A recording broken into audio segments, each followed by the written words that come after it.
Sir, आज केंद्रीय अर्थसंकल्प सादर करण्यात आलेला आहे। या अर्थसंकल्पासंदर्भात आपली काय पहिली प्रतिक्रिया आहे? आज संसदेमध्ये आमच्या अर्थमंत्री निर्मलाजी सीतारामन यांनी अंतरिम बजेट सादर केलेलं आहे। खरं तर हे निवडणूकपूर्व बजेट आहे आणि निवडणुकीच्या काळामध्ये अंतरिम बजेट मांडण्याची एक व्यवस्था आहे। पूर्ण बजेट हे जूनमध्ये 2024ला या देशाच्या पंतप्रधान नरेंद्र मोदी यांच्या नेतृत्वाखाली मांडल्या जाईल आणि त्यामुळे हे अंतरिम बजेट आहे। आज संसदेमध्ये जे बजेट सादर झालं, खरं तर सर्व क्षेत्राला स्पर्श करणारं अशा प्रकारचं हे बजेट आहे। गरीब, युवा, महिला आणि शेतकऱ्यांना केंद्रस्थानी ठेवून बनवलेलं हे बजेट आहे।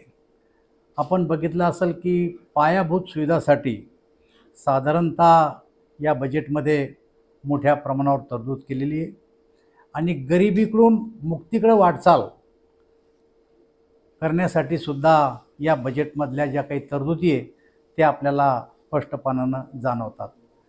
साधारणतः प्रधानमंत्र्यांनी घोषणा केली होती अयोध्येच्या राम मंदिर निर्माणच्या दिवशी की या देशातल्या 1 कोटी गरीब कुटुंबाच्या घरावर सोलर पॅनल लावल्या जातील।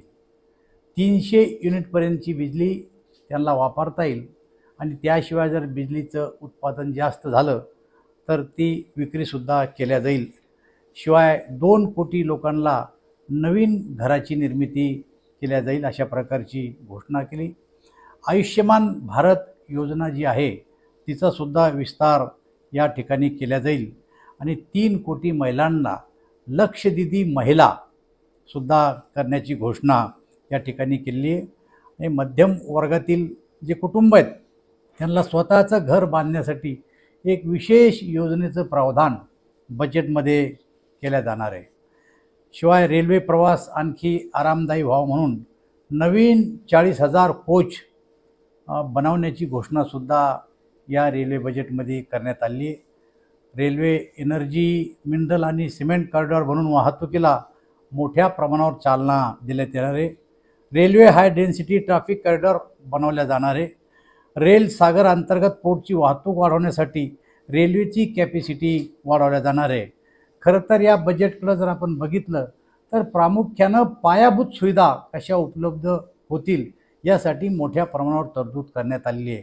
परंतु प्रामुख्यानं या देशाच्या स्वातंत्र्याला 2047 साली 100 वर्ष पूर्ण होतील, त्या दृष्टीनं इन्फ्रास्ट्रक्चर आपल्याला कसं उभं करता येईल आणि 2047 साली आपण ह्या 100 वर्षाला कसं सेलिब्रेट करू, मग या देशाची लोकसंख्या किती असणार आहे, या देशातले रस्ते त्यावेळेस कसे असावं लागणार आहे, या देशातल्या जनता लोकसंख्या किती असून त्यांना अन्नधान्य किती लागणार आहे, विमानतळं किती लागणार आहे, रेल्वेची व्यवस्था काय असणार आहे, अशी 2047ला डोळ्यापुढे ठेवून पुढच्या 25 वर्षाची कल्पना करून या देशाच्या प्रधानमंत्र्यांनी हे बजेट या ठिकाणी दिलेलं आहे आणि निर्मलाजी सीतारामन यांनी आज ते लोकसभेमध्ये सादर केलेलं आहे।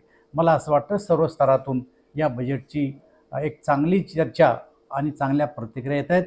त्यामुळं मोदीजींनी जे बजेट दिलं आणि निर्मला सीतारामनजी या ठिकाणी सादर केलं त्याचं मी अभिनंदन करतो। असं आहे, उद्धव ठाकरेच्या नशिबात बिचाऱ्यांच्या कधी बजेट सादर करण्याची वेळच आली नाही, कधी त्यांनी बजेटच वाचलं नाही आणि जर बजेट वाचलं तरी त्यांना कळत नाही आणि त्यामुळे त्यांनी टोपी हा शब्द कदाचित वापरला असेल। नाही, पण या सगळ्या अर्थसंकल्पामध्ये महाराष्ट्रामध्ये आपल्याकडे रेल्वे खात्याची जबाबदारी आहे, तर रेल्वेच्या संदर्भात महाराष्ट्राला काय काय मिळालं? असं हे अंतरिम बजेट आहे। नवीन घोषणा या बजेटमध्ये फारशा नसतात आणि मी सांगितलं तुम्हाला की जून महिन्यामध्ये 2024च्या जेव्हा कधी आम्ही नवीन बजेट मांडू या देशाच्या पंतप्रधानाच्या नेतृत्वाखाली त्यावेळेस अशा प्रकारचे नवीन काही घोषणा त्यावेळेस केल्या जाईल। परंतु हे अंतरिम बजेट आहे आणि जूनपर्यंत जो सरकारी खर्च करावा लागतो त्यासाठी केलेली ही व्यवस्था आहे। तुम्ही ग्रामीण भागातलं राजकारण बघितलेलं आहे. बाजार समित्यांच्या निवडणुका साहेब आता रद्द होणार आहेत, हद्दपार होणार आहेत. केंद्राचा निधी मिळवण्यासाठी नामनियुक्त समिती आता कामकाज पाहणार आहे आणि सरकारचा तिथं कंट्रोल असणार आहे, असा एक प्रस्तावित विचार आहे. असं आहे, हा विषय मागच्याच काळात मंजूर झालेला आहे, परंतु विधान परिषदेमध्ये त्याला विरोध केल्यामुळं तो परत गेला होता. आता नव्यानं कदाचित तो विषय पुन्हा येऊ शकतो. ठाकरे गटाकडून शिंदे गटात गेलेले जे नगरसेवक होते 31, त्यांना आकस्मिक निधीतनं प्रत्येकाला 5 कोटी रुपयाचा निधी दिला गेलाय आणि याच्यावर विरोधकांनी आक्षेप घेतला की पूर परिस्थिती, साथीचे रोग अशा वेळेलाच आकस्मिक निधी दिला जातो, आता कसा काय दिला? हे बघा, निधी देणं हे माणसावर आणि पक्षावर अवलंबून नसतं. निधी या त्या ठिकाणच्या वार्डातल्या गरजेवर अवलंबून असतं. ज्या वार्डामध्ये काही कामं करणं गरजेचे आहे त्या वार्डातल्या गरजेनुसार, त्या भागातल्या लोकांच्या मागण्यांनुसार हा निधी दिला जातो. आता कोणत्याही पक्षाचा नगरसेवक कोणी नसल्यामुळं अशा प्रकारचा आरोप करणं मला असं वाटतं चुकीचं आहे. मला दिल्ली मुंबईसह सर्व रेल्वे मार्गावरती पॅसेंजर कॉरिडॉर होणार आहे. अश्विनी वैष्णव यांनी तशी घोषणा केली आहे. महाराष्ट्रासाठी देखील 1300 कोटींची 1300% वाढ झाली आहे. त्याचा फायदा काय होऊ शकतो आणि कशा अनुषंगाने? नाही, आता असं आहे की बजेटमध्ये केलेली ही तरतूद आहे.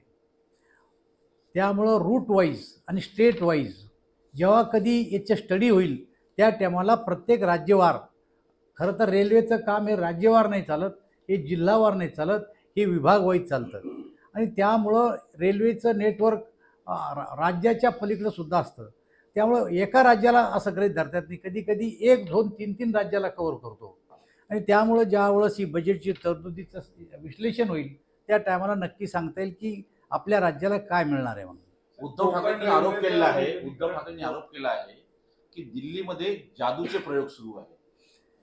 असं आहे, दिल्लीमध्ये प्रत्यक्षरित्या काय चाललंय, शेतकऱ्याच्या नावावर 6,000 रुपये जमा करणं हा जादूचा प्रयोग नाही. गरिबांना घर देणं हा जादूचा प्रयोग नाही आहे. 1 कोटी लोकांच्या घरावर सोलर बसवणं हे जादूचा प्रयोग नाही आहे. शेतकऱ्याच्या विमाच्या पद्धतीमध्ये बदल करणं हा जादूचा प्रयोग नाही आहे. यांच्या हातामध्ये 2.5 वर्ष सत्ता राहिली, यांनी कुठला जादूचा प्रयोग केला हे सांगण्यासाठी काही नसल्यामुळं त्यांना ह्या जादू वाटतात, तरी त्यांच्या काळात कधी ह्या झाल्याच नाही. त्यामुळे त्यांना साहजिक अशा गोष्टी जादू वाटणं. साहेब, कोकण रेल्वेचं विलिनीकरण हे रेल्वेकडे करून घ्यावं अशी जी मागणी अनेक वर्षांपासून होती, त्यावरून आज काही कोकणातल्या खासदारांनी टीका केली आहे की अजूनपर्यंत होत नाही, निर्णय या बजेटमध्ये पण झाला नाही. आणि हा बजेटचा विषय नाही आहे.